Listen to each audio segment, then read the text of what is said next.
नमस्कार साथियों, triple P I S के इस प्लेटफॉर्म पर आपका स्वागत है।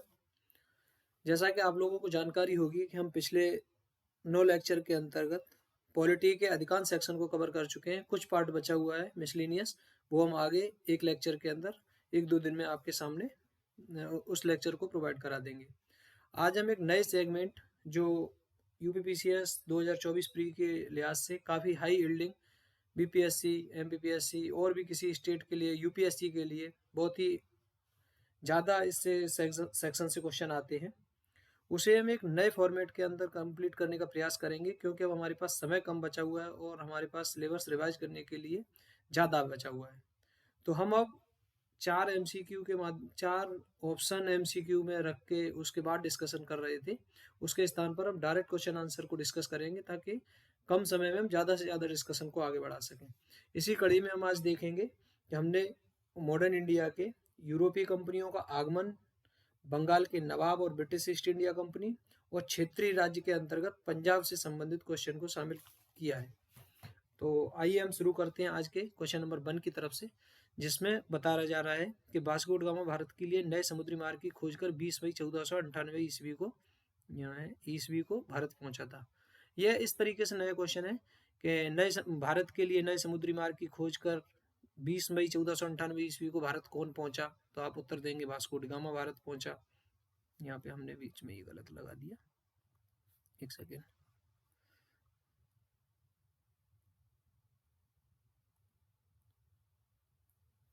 तो आप इसका उत्तर दे सकेंगे कि वास्को ड गामा भारत के लिए नए समुद्री मार्ग की खोज कर कब पहुंचा? तो यह भी उत्तर आप बताने के कैपेबल हो जाओगे कि 20 मई 1498 ईस्वी को पहुंचा।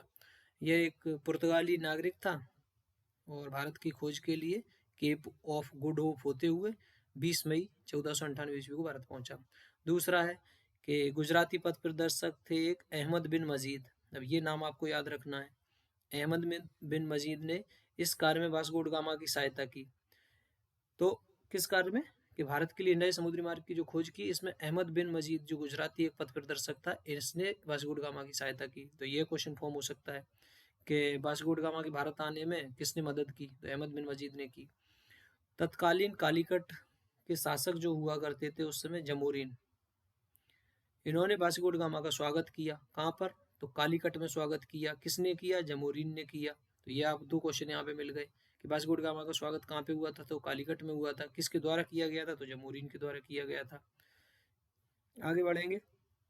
अब इसमें हमने 3 जो लाइन पढ़ी, इस 3 लाइनों के अंदर हमने 4 क्वेश्चन, 2 2 4 5 6 क्वेश्चन कंप्लीट कर लिए इसमें। ठीक है, इस वजह से हमने इस फॉर्मेट को मैं डिस्कशन करने का प्रयास कर रहा हूँ कि कम समय में हम ज़्यादा से ज़्यादा क्वेश्चन को कवर कर सकें, ताकि एग्जाम में कैसा भी क्वेश्चन आ जाए उसे हम करने में कैपेबल रहें। आगे 4th नंबर में देखेंगे कि पुर्तगाली व्यापारियों ने भारत के कालीकट,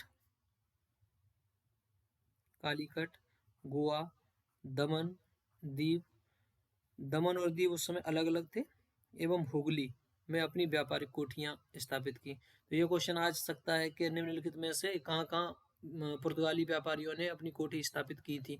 यहाँ कोठी से संबंध है, ये वेयर हाउस अपना तैयार करते थे, जहाँ पर बाहर से ला के माल इकट्ठा करते थे, और जो भारत से माल लेकर जाते थे बाहर ले जाने के लिए, एक्सपोर्ट करने के लिए, उसे भी यहाँ इकट्ठा करते थे। जो बाहर से लाते थे उसे इकट्ठा करते, उन्हें कोठियाँ बोला जाता था।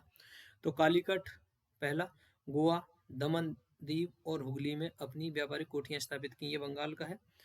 आगे बढ़ेंगे और हम देखेंगे इसी कंपनी, जो यूरोपीय कंपनियां थी उनसे ही संबंधित है। अभी हम पुर्तगाल की कंपनी को के संबंध में क्वेश्चन देख रहे हैं, क्योंकि पुर्तगाल ही सबसे पहले भारत में आने वाले यूरोपीय थे। अब इसमें बोला जा रहा है फ्रांसिस्को डी अल्मीडा, अल्मीडा 1505 ईस्वी में प्रथम पुर्तगाली वायसराय बनकर भारत आया। ये यहाँ पर क्वेश्चन हमेशा पूछा जाता है कि प्रथम पुर्तगाली वायसराय कौन था? तो आप इसका आंसर करेंगे फ्रांसिस्को डी अल्मीडा था।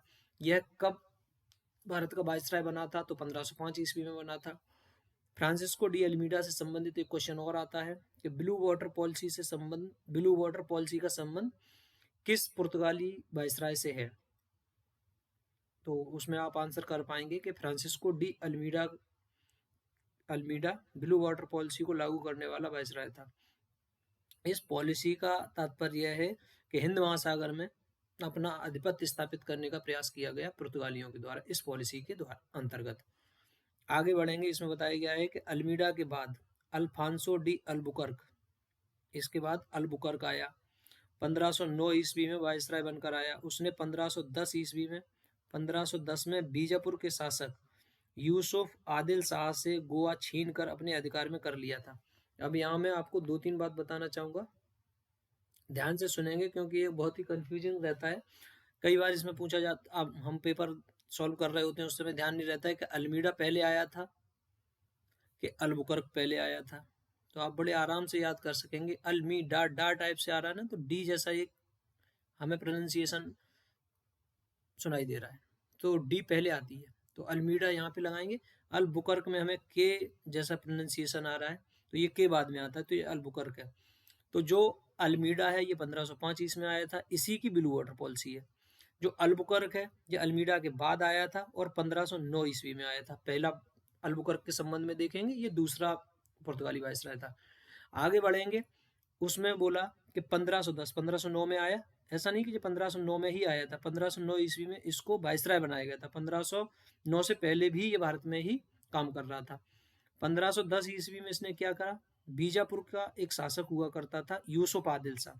यह भी आपको याद रखना पड़ेगा कि क्वेश्चन इस तरीके से बन सकता है कि 1510 ईस्वी में बीजापुर के शासक से गोवा छीन कर अपने अधिकार में कर लिया था। किसके द्वारा? अल्बुकर्क के द्वारा। बीजापुर का शासन कौन था? यूसुफ आदिल शाह। कब किया था? 1510 ईस्वी में। ये 3 क्वेश्चन इसी लाइन से आपको बनते दिख रहे हैं। आगे अल्बुकर्क ने क्या किया है, 1510 में गोवा छीना, 1511 में मलक्का स्टेट पर कब्जा कर लिया और 1515 ईस्वी में इसने हॉर्मुज यानी फारस की खाड़ी पर नियंत्रण स्थापित कर लिया। तो आप देखेंगे कि अल्बुकर्क के द्वारा गोवा पे नियंत्रण किया गया, मलक्का पे नियंत्रण किया गया, हॉर्मुज पे अलग नियंत्रण किया गया। अल्बुकर्क का जो कार्यकाल होता है वो 1509 से 1515 ईस्वी तक होता है। भारत में पुर्तगाली शक्ति का वास्तविक संस्थापक है। यह क्वेश्चन कई बार पूछा जा चुका है और अभी भी ये बहुत मोस्ट इंपोर्टेंट क्वेश्चन है कि अल्बुकर्क जो 1509 से 1515 तक था, भारत में पुर्तगाली शक्ति का वास्तविक संस्थापक है। ये बात आपको यहाँ पर बहुत अच्छे से ध्यान कर लेनी है, याद कर लेनी है। और अल्बुकर्क के संबंध में इसने भारत में एक प्रादेशिक शक्ति के रूप में पुर्तगाली राज्य की स्थापना की। प्रादेशिक शक्ति यानी रीजनल पावर के रूप में पुर्तगालियों को भारत में स्थापित करने का प्रयास किया। ये आप देख ही रहे हैं कि इसने क्या किया, पहले तो बीजापुर के शासक यूसुफ आदिल शाह से गोवा को छीना, उसके बाद इसने मलक्का पर कब्जा कर लिया 1511 में, 1515 ईस्वी में इसने हॉर्मुज पर अधिकार कर लिया। तो ये नियमित ढंग से अपनी शक्ति का विस्तार करता हुआ जा रहा है। इसीलिए इसको बोला गया कि ये इसे भारत में प्रादेशिक शक्ति के रूप में पुर्तगाली राज्य की स्थापना करने का श्रेय दिया जाता है। इसीलिए इसको पुर्तगाली शक्ति का वास्तविक स्थापित करने वाला वास्तविक वायसराय बोला गया है, वास्तविक संस्थापक बोला गया है इसको। आगे बढ़ेंगे और हम देखेंगे, अभी भी पुर्तगालियों से संबंधित ही स्टेटमेंट है कि भारत में पुर्तगालियों के प्रथम दुर्ग की स्थापना अल्बुकर्क के समय 1503 ईस्वी में कोचीन में हुई। तो पहले तो आपको यह बताना है कि भारत में पुर्तगालियों के प्रथम दुर्ग की स्थापना कहाँ हुई, तो आंसर है कोचीन। कब हुई, तो आंसर है 1503। किसके काल में हुई, तो आंसर है अल्बुकर्क के समय। और यह भी ध्यान रखना है आपको कि यह भारत में यूरोपियों के द्वारा निर्मित भी पहला दुर्ग था, क्योंकि पुर्तगाली ही पहले थे और इन्हीं के द्वारा बनाया गया यह दुर्ग था। हमने आज जैसा कि बताया आपको कि अल्बुकर्क 1509 में जब वायसराय बना, उससे पहले भी भारत में ही कार्यरत था। तो 1503 ईस्वी में अल्बुकर्क इस समय काम कर रहा था भारत में पुर्तगाली जो कंपनी थी उसका सेवक के रूप में, उसके एक कार्यकर्ता के रूप में कार्य कर रहा था। इसलिए 1503 ईस्वी में कोचीन पे जब दुर्ग बनाया गया, उस समय अल्बुकर्क कंपनी का एक एम्प्लॉय था। आगे बढ़ेंगे और देखेंगे, हमें देखो अब हमको यात्री दी गए हैं, समुद्री यात्री, उनसे संबंधित देश है और यात्रा या खोज, मतलब उन्होंने कहाँ की यात्रा की या कहाँ की खोज की। तो एक पहला तो है इसमें वास्को डी गामा, इसको तो हम बहुत अच्छे से पता होना चाहिए हमको। यह एक पुर्तगीज था, पुर्तगाल से आया था और भारत की इसने यात्रा की थी, जैसा कि हमने पहले क्वेश्चन में पढ़ा है कि नए समुद्री मार्ग की खोज की। कहाँ से? केप ऑफ गुड ऑफ होते हुए साउथ अफ्रीका के नीचे से ये भारत तक आया। अब दूसरा है क्रिस्टोफर कोलंबस, यह साहब स्पेन का था, स्पेनी नागरिक था, इसने अमेरिका की खोज की, क्रिस्टोफर कोलंबस ने। अब है एक कैप्टन कुक, ये कहाँ का था, ये ब्रिटेन का था और इसने ऑस्ट्रेलिया की खोज की। अब आया तस्मान, तो तस्मान ये हॉलैंड का नागरिक था, इसने तस्मानिया और न्यूजीलैंड की खोज की। ये हमको याद रखना है चारों को। वास्को डी गामा पुर्तगाल का था, भारत की खोज की। क्रिस्टोफर कोलंबस स्पेन का था, अमेरिका की खोज की। खोज करने से तात्पर्य यहाँ यह नहीं है कि उन्होंने पहली बार बताया, वहां का नया रूट खोज के दिया। कैप्टन कुक समुद्री मार्ग से, कैप्टन कुक ब्रिटेन का था, इसने ऑस्ट्रेलिया की यात्रा की। तस्मान था हॉलैंड का, तस्मानिया और न्यूजीलैंड की यात्रा करने वाला यह यात्री था। आगे बढ़ेंगे और हम देखेंगे अब कि भारत में यूरोपीय व्यापारिक कंपनियों के आगमन का क्रम।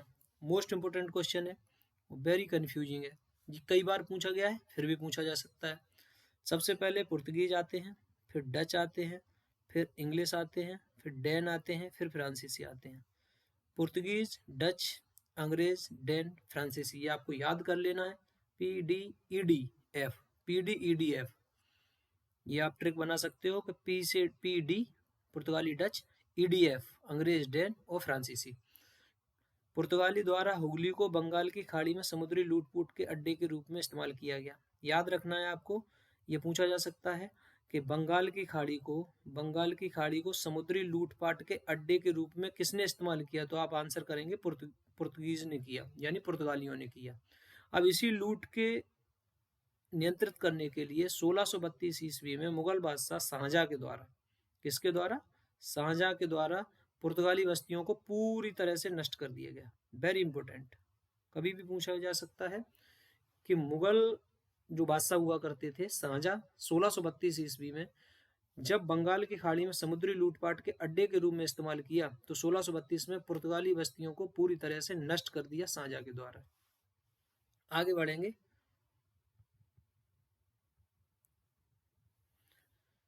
जॉब चारनाक का नाम आपने सुना होगा, ये जब नहीं है, ये जॉब चारनाक है, यहाँ पर टाइपिंग की मिस्टेक है, जॉब चारनाक नाम है। 1690 ईस्वी में अंग्रेज बस्ती के रूप में कलकत्ता का स्थापना की थी। क्वेश्चन इस तरीके से बनता है कि कलकत्ता की स्थापना किसके द्वारा की गई, तो 1690 ईस्वी में जॉब चारनाक के द्वारा की गई। यह अंग्रेज कंपनी में एक कर्मचारी के रूप में कार्यरत थे जॉब चारनाक। भारत के साथ व्यापार के लिए सर्वप्रथम संयुक्त पूंजी कंपनी आरम कंपनी, ये जो डचों लिखा हुआ है ये डच है, डच पढ़ेंगे आप ये। तो पहला क्वेश्चन ये, भारत के साथ व्यापार के लिए सर्वप्रथम संयुक्त पूंजी कंपनी, ज्वाइंट वेंचर कैपिटल किसके द्वारा की गई थी, डचों के द्वारा। इस कंपनी को डच संसद के द्वारा 21 वर्षों के लिए, यह आपको एक्स्ट्रा इन्फॉर्मेशन है, याद रखना है कि जो संयुक्त पूंजी कंपनी थी सर्वप्रथम भारत में आई, वो डचों के द्वारा आई और डच संसद के द्वारा उसे 21 वर्ष के लिए भारत, केवल भारत नहीं, भारत और पूर्वी देशों के साथ व्यापार करने या नई बात देखो, आक्रमण करने और विजय करने के संबंध में एकाधिकार प्रदान किया था। आपको इस बात से पता लग रहा होगा कि जो यूरोपीय कंट्री से व्यापार करने के बहाने जो कंपनियां आई, उनका उद्देश्य एकमात्र व्यापार करना नहीं था, उनका मुख्य उद्देश्य अपना क्षेत्रीय विस्तार करना था। यह बात यहाँ से पता चल रही है कि जब 21 वर्षों के लिए उसे व्यापार करने के लिए एकाधिकार दिया जा रहा है, तो उसमें यह भी बोला जा रहा है कि आक्रमण करने और विजय करने के संबंध में भी एकाधिकार दिया। 1663 ईस्वी में डचों ने पुर्तगालियों को पराजित कर कोच्चि के फोर्ट विलियम्स का निर्माण कराया। यह आपको याद रखना होगा कि 1663 ईस्वी में यहाँ पर कोच्चि केरल में फोर्ट विलियम्स का निर्माण कराया गया था। किसने कराया था, तो डचों ने पुर्तगालियों को पराजित किया था। इसी कोच्चि के फोर्ट विलियम पर 1814 ईस्वी में ब्रिटिश उपनिवेशिक शक्ति का नियंत्रण स्थापित हो जाता है। आगे देखेंगे, नेक्स्ट जो पॉइंट है वो है 14। इसमें दिया गया है कि अंग्रेजी east India company, the governor and company of merchant trading into the East Indies. इसको आप इंपोर्टेंट क्वेश्चन बोल सकते हो कि अंग्रेजी ईस्ट इंडिया कंपनी थी, इसका नाम आपको याद रखना है। तो इसका नाम the governor and company of merchants trading into the East Indies, इतना नाम है। अभी आपको और बाकी कंपनियों के नाम भी आगे मिलेंगे, लेकिन यहाँ मैंने इसका नाम दिया है। ये सबसे बड़ा जो नाम दिखता है ना, वो अंग्रेज ईस्ट इंडिया कंपनी का ही था। तो इसकी स्थापना कब हुई थी? तो इसकी स्थापना 1599 ईस्वी में हुई थी। आपको यहाँ ये याद रखना होगा कि जब अंग्रेजी ईस्ट इंडिया कंपनी की स्थापना हो रही थी, उस समय भारत में अकबर का शासन चल रहा था। दिसंबर 1600 ईस्वी में महारानी एलिजाबेथ के द्वारा ने इसे पूर्व के साथ व्यापार करने के लिए 15 वर्षों का अधिकार पत्र प्रदान किया था। कहाँ से? समुद्री मार्ग से व्यापार करने के लिए 15 वर्षों का अधिकार पत्र प्रदान किया था। अब ये पूछा जा सकता है कि कब प्रदान किया गया था? 1600 ईस्वी में। किसके द्वारा प्रदान किया गया था? तो एलिजाबेथ के द्वारा किया गया था। कितने वर्षों के लिए? तो 15 वर्षों के लिए। और ये आपको ध्यान रखना होगा कि ये समुद्री मार्ग से व्यापार करने का एक अधिकार प्रदान किया था। अब एक कंपनी थी इससे पहले, यहाँ पर ये इसलिए ध्यान देने योग्य बात थी कि समुद्री मार्ग से, क्योंकि एक अंग्रेजी कंपनी थी लीवेंट। इसे वर्ष 1593 ईस्वी में स्थल मार्ग से भारत में व्यापार करने का अधिकार पत्र प्राप्त हुआ था। व्यापार का अधिकार प्राप्त करने वाली प्रथम ब्रिटिश कंपनी थी।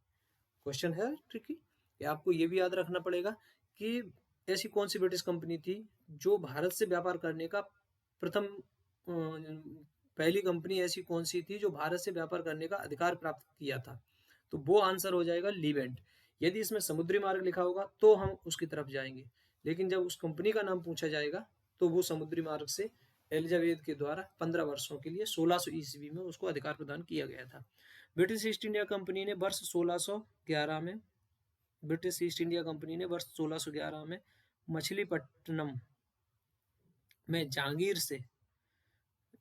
के समय एक अस्थायी कारखाना। तो ये क्वेश्चन आपसे पूछा जा सकता है, ये अस्थायी लिखा हो या नहीं लिखा हो। इस प्रकार से जब आए कि ब्रिटिश ईस्ट इंडिया कंपनी के द्वारा 1611 ईस्वी में सर्वप्रथम कहां पर अपना कारखाना स्थापित किया, तो उसका आंसर हो जाएगा मछलीपट्टनम। लेकिन जब अगर पूछा गया हो कि प्रथम स्थायी कारखाना, ये स्थायी है, स्थायी कारखाना कहां पर स्थापित किया, वो भी 1613 में, तो आप आंसर करेंगे कि वो सूरत में किया था। तो इस प्रकार से यहाँ पे दो क्वेश्चन है, दो फैक्ट हैं, ये आपको याद रखने अलग अलग। पहले पूछा जाए कि पहला कारखाना कहाँ स्थापित किया, तो आप आंसर करेंगे मछलीपट्टनम में। अब उसमें स्थायी अगर पूछा जाए तो सूरत में जाएंगे। आगे देखेंगे कि सूरत में अंग्रेजों ने 1613 ईस्वी में अपना स्थायी कारखाना स्थापित किया था। वहीं पर डचों की फैक्ट्री 1616 में लगी थी और फ्रांसीसियों के द्वारा 1668 ईस्वी में स्थापित की गई थी। यह स्टेटमेंट के फॉर्म में भी आपसे क्वेश्चन पूछा जा सकता है कि सूरत में अंग्रेजों के द्वारा कंपनी अपनी फैक्ट्री स्थापित की गई थी, बाकी यूरोपीय शक्तियां यहाँ पर अपनी फैक्ट्री स्थापित करने में असफल रहीं। यह पूछा जा सकता, स्टेटमेंट में लिखा हो सकता है। तो स्टेटमेंट रॉन्ग हो जाएगा, क्योंकि आपको पता होगा कि 1616 में डचों ने और 1668 में फ्रांसीसियों ने सूरत में अपनी फैक्ट्री स्थापित की है। आगे बढ़ेंगे। 1688 ईस्वी में ईस्ट इंडिया कंपनी के गवर्नर जॉन चाइल्ड, उस समय ये जॉन चाइल्ड जो हैं ये मुंबई में कार्यरत थे, औरंगजेब के द्वारा निष्कासित करने का आदेश दिया गया था। जो 1688 ईस्वी में औरंगजेब के द्वारा ईस्ट इंडिया कंपनी के मुंबई के जो गवर्नर हुआ करते थे उस समय जॉन चाइल्ड, तो ये आपको नाम याद रखना है कि औरंगजेब के द्वारा किस ब्रिटिश गवर्नर को निष्कासित करने का आदेश पारित किया था। तो आप बताएंगे कि जॉन चाइल्ड थे वो। किसने किया था? औरंगजेब ने। क्यों किया था? कि जो मुगल साम्राज्य में व्यापार जो होता था उस व्यापार को समुद्री क्षेत्र में प्रतिबंधित किया गया इनके द्वारा, और हज पर जाने वाले जो यात्री थे उनको परेशान करने का कार्य जॉन चाइल्ड के द्वारा तत्कालीन समय में किया गया। इस वजह से औरंगजेब ने इस प्रकार का कदम उठाया। क्वेश्चन वो क्या नाम 19 नंबर पॉइंट में हम देखेंगे कि कर्नाटक का प्रथम युद्ध। ये युद्ध आपको याद रखना है कि कर्नाटक का युद्ध किस किस के बीच हो रहा था। तो एक तरफ थे इंग्लिश और दूसरे तरफ थे फ्रेंच। इंग्लिश और फ्रेंच के बीच में हो रहा था। ये कब हुआ था? पहला युद्ध, प्रथम युद्ध कब हुआ था? 46 से 48 ईस्वी के बीच। ऑस्ट्रिया के उत्तराधिकारी युद्ध 1740 का विस्तार मात्र था। पहला आपको बताया जा रहा है कि जो कर्नाटक में युद्ध हो रहा था उसमें अगर स्टेटमेंट में लिखा हो कि ये ऑस्ट्रिया के उत्तराधिकार का विस्तार मात्र है तो ये पॉइंट बिल्कुल सही होगा। उस समय जो तात्कालिक कारण था वो ये लिखा हुआ है। अंग्रेज कैप्टन थे बर्नेट, तो ये भी आपको याद रखना पड़ेगा कि कर्नाटक के प्रथम युद्ध के समय अंग्रेज कैप्टन कौन थे, बर्नेट। इनके द्वारा कुछ फ्रांसीसी जहाजों पर अधिकार कर लेना युद्ध का तात्कालिक कारण था। जबकि जो पुर्तगाली कैप्टन थे वो थे पैराडाइस। इनके नेतृत्व में फ्रांसीसी सेना ने अडयार नदी के तट पर नवाब की सेना को पराजित कर दिया।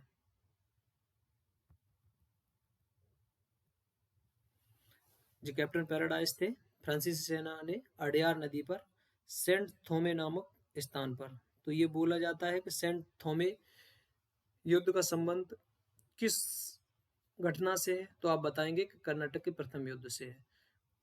जो अनवरुद्दीन नाम के जो नवाब थे कर्नाटक के, उनकी सेना को पुर्तगाली जो कैप्टन थे पैराडाइस उनके द्वारा, सॉरी फ्रांसीसी जो कैप्टन थे पैराडाइस, फ्रांसीसी कैप्टन पैराडाइस उनके द्वारा अनवरुद्दीन की सेना को सेंट थोमे नामक स्थान पर पराजित कर दिया गया। जब भारत से बाहर यूरोप में एक्सला सापल की संधि 1448 में संपन्न होती है, तो इस संधि के माध्यम से ऑस्ट्रिया के उत्तराधिकार का युद्ध समाप्त हो जाता है और मद्रास पुनः अंग्रेजों को प्राप्त हो जाता है। इस प्रकार से प्रथम कर्नाटक युद्ध ऑस्ट्रिया में उत्तराधिकार के युद्ध के समाप्त होने के साथ यहाँ भी समाप्त हो जाता है।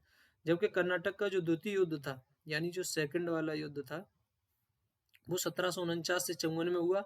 यह अनिर्णायक रहा, इसमें कोई भी निर्णय नहीं हो सका। जबकि जो तृतीय युद्ध था वो 1758 से 1763 तक पेरिस की संधि के माध्यम से समाप्त हुआ।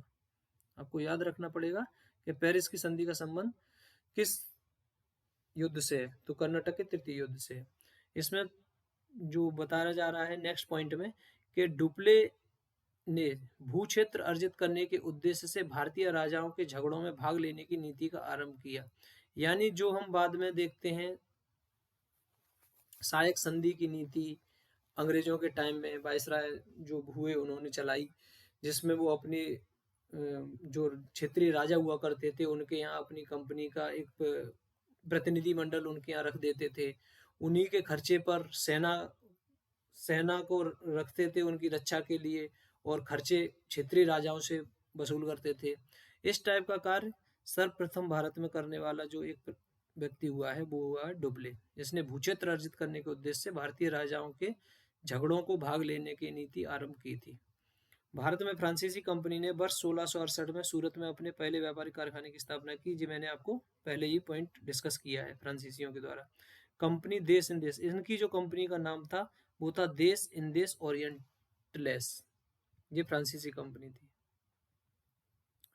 फ्रांसीसी कंपनी का गठन कब हुआ था, तो आप देखेंगे इसमें दो बातें हैं। एक तो लुई 14 जो वहाँ के हेड हुआ करते थे फ्रांस के, इनके समय में, यानी राजा लुई 14 के समय में हुआ था।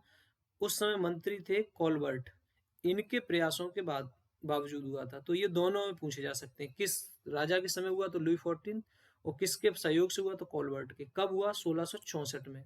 फ्रेंच ईस्ट इंडिया कंपनी, नाम ये लिखा है कंपनी देश इंडस ओरिएंटलेस। कंपनी है, स्थापना वर्ष है एस्तादो द इंडिया, ये पुर्तगीज कंपनी है, ये पुर्तगीज कंपनी है, इसे 1498 में स्थापित किया गया। ये दूसरी बेरिंग द ओस्ट इंडसे कंपनी, तो ये डच ईस्ट इंडिया कंपनी है, इसका स्थापना 1602 में हुई। ये एक डैन ईस्ट इंडिया कंपनी है, इसकी स्थापना 1616 में हुई। ऊपर हम अंग्रेज वाली ईस्ट इंडिया कंपनी और फ्रेंच ईस्ट इंडिया कंपनी, इनके दोनों के हम बारे में डिस्कस कर चुके हैं। पुर्तगालियों के संबंध में एक तथ्य आपको ये जान लेना है कि तंबाकू और लाल मिर्च की खेती पुर्तगालियों के द्वारा ही भारत में शुरू की गई थी। आगे, भारत में प्रथम डच फैक्ट्री की स्थापना मछलीपट्टनम में हुई। भारत में प्रथम डच फैक्ट्री की स्थापना मछलीपट्टनम में हुई थी। आगे हम प्रयास करेंगे कि आपको मैप के माध्यम से थोड़ा बता सकें। बस हमारी एक चिंता ये रहती है कि आप लोग का टाइम इस समय इतना कम है, और मेरी कोशिश ये है कि ज़्यादा से ज़्यादा क्वेश्चन हम कम समय में डिस्कस कर लें, ताकि हम ज़्यादा नंबर ऑफ क्वेश्चन डिस्कस करें, पेपर में आने वाले हर क्वेश्चन का हम जवाब देने में कैपेबल हो सकें। इस वजह से हम इस फॉर्मेट को भी चेंज किए हैं, और मैं इधर उधर की कोई बात ना करते हुए डायरेक्ट केवल अपने क्वेश्चन आंसर फॉर्म में आगे बढ़ रहे हैं, ताकि आप लोग परीक्षा में बेहतर परफॉर्मेंस करें और अपना जो स्थान है वो सुनिश्चित कर सकें। आप लोगों से मेरा जो सेशन आप लोग देखते हैं, इसमें यदि आप लोगों को ये सेशन हमारा पसंद आ रहा है तो इसे आप लाइक करें और अपने दोस्तों के साथ ज़्यादा से ज़्यादा शेयर करें, ताकि वो लोग भी इसका लाभ उठा सकें। और हमारे चैनल को सब्सक्राइब करें, कि आप लोगों का कमेंट करना, चैनल को सब्सक्राइब करना, ये हमारे लिए एक मोटिवेशन का काम करता है। मुझे भी लगता है कि हम जो भी कुछ बता रहे हैं, चीज़ें डिस्कस कर रहे हैं, ये आप लोगों को फ़ायदा कर रही हैं और आप लोग उसका लाभ उठा रहे हैं। आगे 26 नंबर पॉइंट में लिखा गया है कि अंग्रेज और फ्रांसीसियों के बीच जनवरी 1760 ईस्वी में बांडीवास, ये बहुत फेमस युद्ध है। कभी भी गलत युग का चयन करने में या डायरेक्ट क्वेश्चन पूछा जा सकता है कि बांडीवास का युद्ध। सबसे पहले तो इसका ईयर आपको याद रख लेना है कि 1760 में हुआ था। किस किस के बीच हुआ था? तो अंग्रेज और फ्रांसीसियों के बीच हुआ था। कर्नाटक के युद्ध भी अंग्रेज और फ्रांसीसियों के बीच हुए थे। बांडीवास का युद्ध भी अंग्रेज और फ्रांसीसियों के बीच हुआ था। यहाँ पर आपको याद रख लेना है कि अंग्रेजों का जो सेनापति था वो आयरकूट था और फ्रांसीसी जो सेनापति था वो काउंट डी लाली था। और इस युद्ध में अंग्रेजों की विजय हुई थी। इतने 4-5 फैक्ट आपको याद कर लेने। भारत में सबसे पहले, देखो अब ये लिखा है कि भारत में सबसे पहले आने तथा सबसे अंत में जाने वाले कौन थे? तो इसका आंसर है कि वो पुर्तगाली थे, क्योंकि वो 1498 में आ गए थे और 1961 में यहाँ से वापस गए थे। जब भारत आजाद हो चुका था उसके बाद तक इनका शासन बना रहा।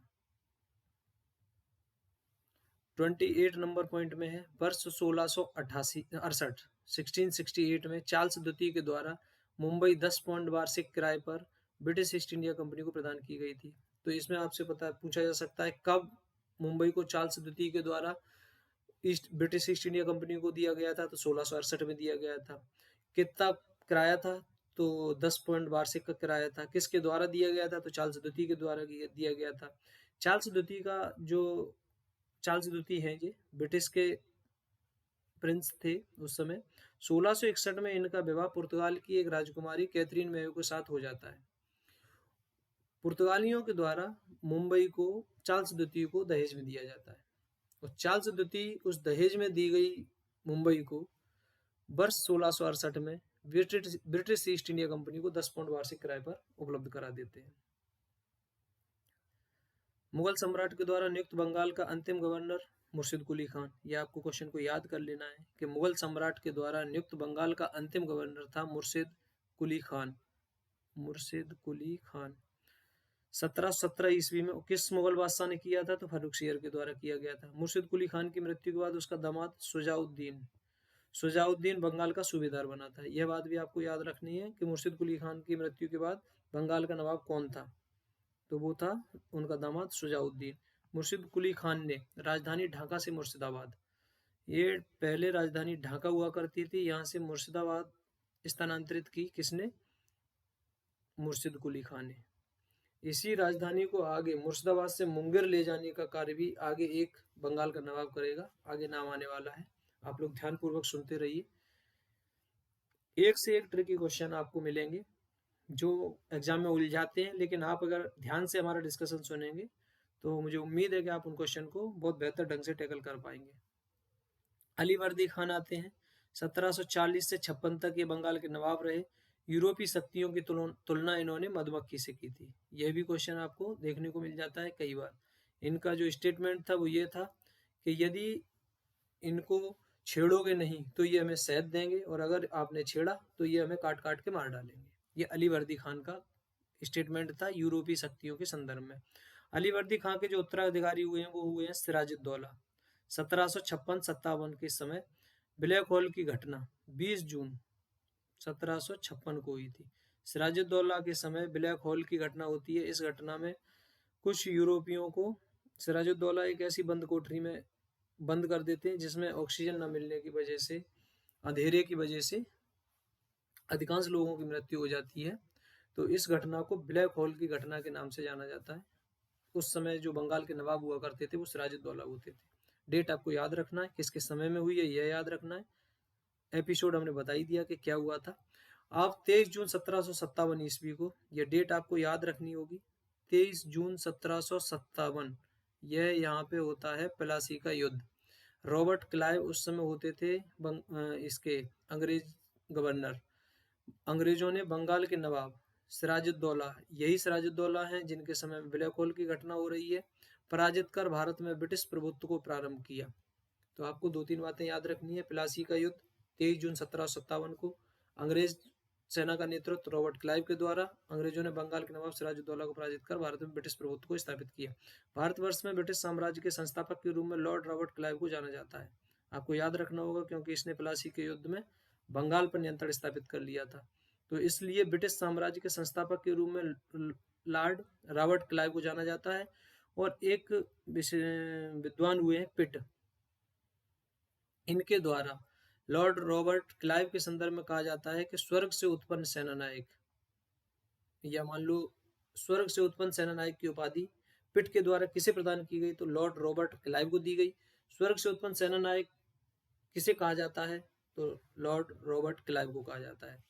और क्लाइव के संबंध में आपको ये जान लेना है कि क्लाइव भारत का जो गवर्नर रहा है वो 1757 से 60 और 1765 से 67, इन 2 कार्यकाल में उसने भारत में गवर्नर का पद को सुशोभित किया है ब्रिटिश ईस्ट इंडिया कंपनी की तरफ से। जो प्लासी का युद्ध है, प्लासी का जो युद्ध हुआ था, यह मैदान पश्चिम बंगाल राज्य के नदिया जिले में, सबसे पहले तो आपको याद रखना है कि नदिया जिले का है और भागीरथी नदी के तट पर है। ये 2 बातें आपको याद रखनी है।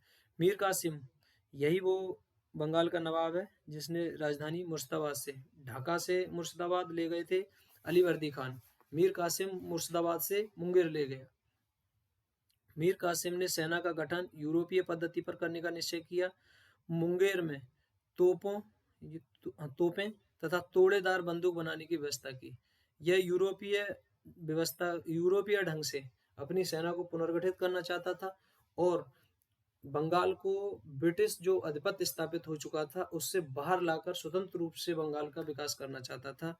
यह मुर्शिद कुली खां के जितने भी उत्तराधिकारी हुए उनमें सबसे ज्यादा योग्य जो नवाब हुआ है वो मीर कासिम ही हुआ है। मीर कासिम ने ही अपनी राजधानी मुर्शिदाबाद से मुंगेर स्थापित की। इसका कारण था कि मुर्शिदाबाद में अंग्रेजों की रोज के जो प्रशासन में हस्तक्षेप थे उससे बचा जा सके और दूर रह के शांतिपूर्वक अपने बंगाल के विकास के लिए कार्य किया जा सके, यह उद्देश्य था मीर कासिम का। साथ ही मीर कासिम ने अधिकारियों के द्वारा एक कर छिपाया जाता था जिसे खिजरी जमा के नाम से जाना जाता था, इस कर को भी वसूलने का कार्य किया मीर कासिम के द्वारा। 22 अक्टूबर 1764, इस डेट को भी आप याद रखेंगे। पहले हमने 1756 की 1757 की एक डेट बताई, ये यहीं पर बताई हमने 23 जून 1757, यह प्लासी के युद्ध की डेट है। और ये एक डेट आपको याद रखनी होगी 22 अक्टूबर 1764, इसमें बक्सर का युद्ध होता है। इस युद्ध में बंगाल का नवाब होता है, ये क्वेश्चन पूछा जाता है कि उस समय बंगाल का नवाब था मीर कासिम, अवध का नवाब था शुजाउद्दौला और दिल्ली में मुगल सम्राट था शाह आलम द्वितीय। इनकी जो सम्मिलित सेना थी इसे बक्सर के युद्ध में परास्त कर दिया गया। आगे आपको याद रखना होगा इसमें कि जो इस समय अंग्रेजी सेना की कमान संभाल रहा था वो था मेजर हेक्टर मुनरो, यह आपको याद रखना है। और जो संयुक्त सेना थी उसमें बंगाल का मीर कासिम, अवध का शुजाउद्दौला और मुगल बादशाह शाह आलम द्वितीय था। जब ये बक्सर के युद्ध में पराजित हो जाते हैं तो उसके बाद 2 संधियां संपन्न होती हैं। इसमें होती है इलाहाबाद की संधि प्रथम और इलाहाबाद की संधि द्वितीय। पहली संधि होती है 12 अगस्त 1765 को मुगल बादशाह शाह आलम द्वितीय तथा अंग्रेजों के मध्य। शाह आलम ने अपने फरमान के द्वारा कंपनी को बंगाल, बिहार और उड़ीसा की दीवानी प्रदान कर दी। इसी के एवज में जो शाह आलम द्वितीय हैं वो ब्रिटिश सेना के पेंशन भोगी बन जाते हैं। बंगाल, बिहार, उड़ीसा की दीवानी किसके द्वारा प्रदान की गई, तो शाह आलम द्वितीय के द्वारा। किस संधि के द्वारा, तो इलाहाबाद की प्रथम संधि के द्वारा। दूसरी संधि होती है 16 अगस्त 1765 को अंग्रेज तथा अवध के नवाब शुजाउद्दौला के मध्य। इसमें जो शाह आलम द्वितीय है ये अंग्रेजों के संरक्षण में आ जाता है और उसे रखा कहाँ जाता है, इलाहाबाद में ही रखा जाता है। और इलाहाबाद जो वर्तमान में प्रयागराज है तथा कड़ा का जो क्षेत्र था नवाब से ले लिया जाता है इलाहाबाद की दूसरी संधि के माध्यम से, उसे शाह आलम को दे दिया जाता है।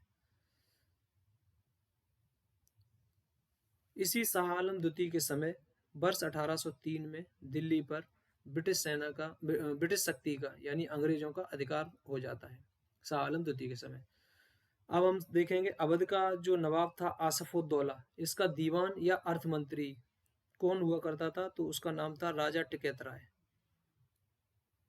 अवध के नवाबों के संबंध में हमें देखने को मिलता है कि इनके काल में हिंदू जो शासक हिंदू जो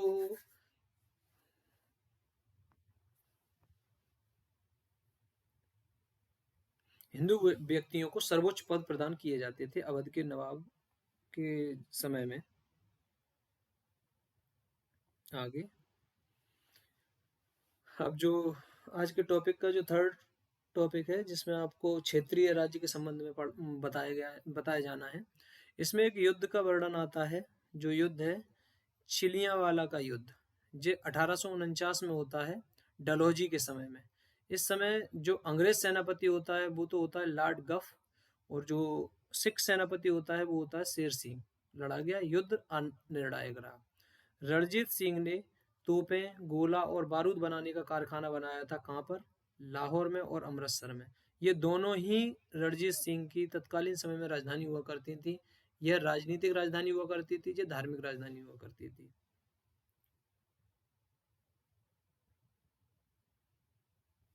रणजीत सिंह का संबंध कई बार पूछा जाता है, किस मिसल से था, तो आप बताएंगे उस मिसल का नाम सुकरचकिया मिसल। रणजीत सिंह और अंग्रेजों के मध्य एक संधि होती है 25 अप्रैल 1809 को, अमृतसर की संधि। इस संधि के माध्यम से अंग्रेजों, इस प्रकार से देख लीजिए, इधर होते हैं रणजीत सिंह और इधर होते हैं अंग्रेज। यह होती है सतलज रिवर। तो इसके पश्चिम में तो रणजीत सिंह अपना विस्तार कर सकते हैं, लेकिन पूर्व में इनकी सीमा रोक दी जाती है। संधि की शर्तों के अनुसार पश्चिम में प्रसार करते हुए रणजीत सिंह 1818 में मुल्तान, 1819 में कश्मीर और 1834 में पेशावर को जीत लेते हैं। ये आपको याद रखना होगा। पूछा जा सकता है कि रणजीत सिंह के राज्य में कौन कौन से क्षेत्र शामिल थे, तो मुल्तान, कश्मीर, पेशावर ये सब शामिल थे। रणजीत सिंह के समय पंजाब की राजनीतिक राजधानी लाहौर, मैंने आपको बताया 1799 में घोषित हुई, और धार्मिक राजधानी अमृतसर, इसे 1805 में रणजीत सिंह ने भंगी मिसल से छीना था। और जो जमान शाह थे, इन्होंने रणजीत सिंह को लाहौर पर अधिकार करने की अनुमति दी थी। यह अनुमति उन्होंने दी थी कि इससे संबंध में एक वर्णन देखने को मिलता है कि इन्होंने जब पंजाब पर जमान शाह ने अटैक किया था, तो इनकी तोपें नदी में गिर गई थी, और उन तोपों को हथियारों को निकलवा के रणजीत सिंह ने इनके यहाँ भिजवा दिया था वापस। रणजीत सिंह के समय न्याय व्यवस्था की जो सर्वोच्च अदालत का नाम था, वह नाम था अदालत आला।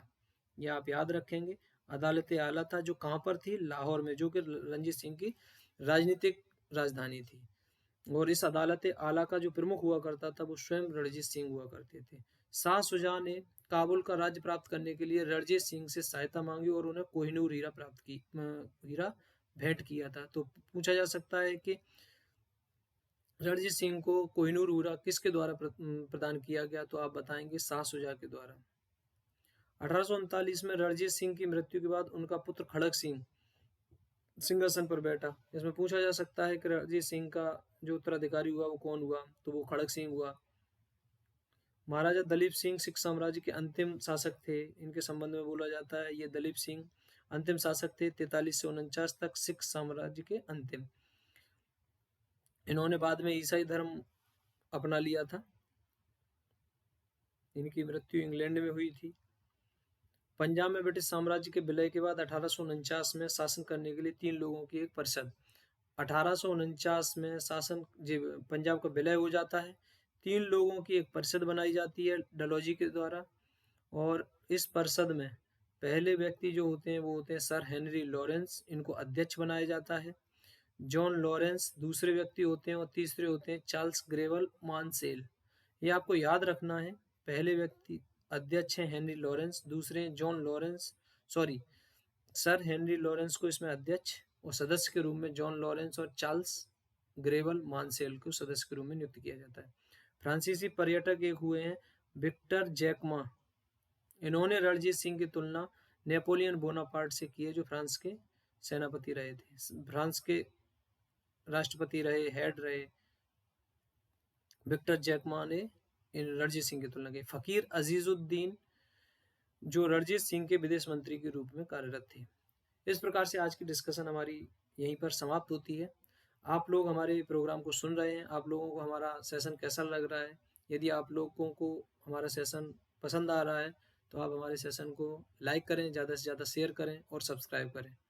आपने ध्यानपूर्वक हमारे सेशन को सुना, इसके लिए आपका धन्यवाद। आपका दिन शुभ हो।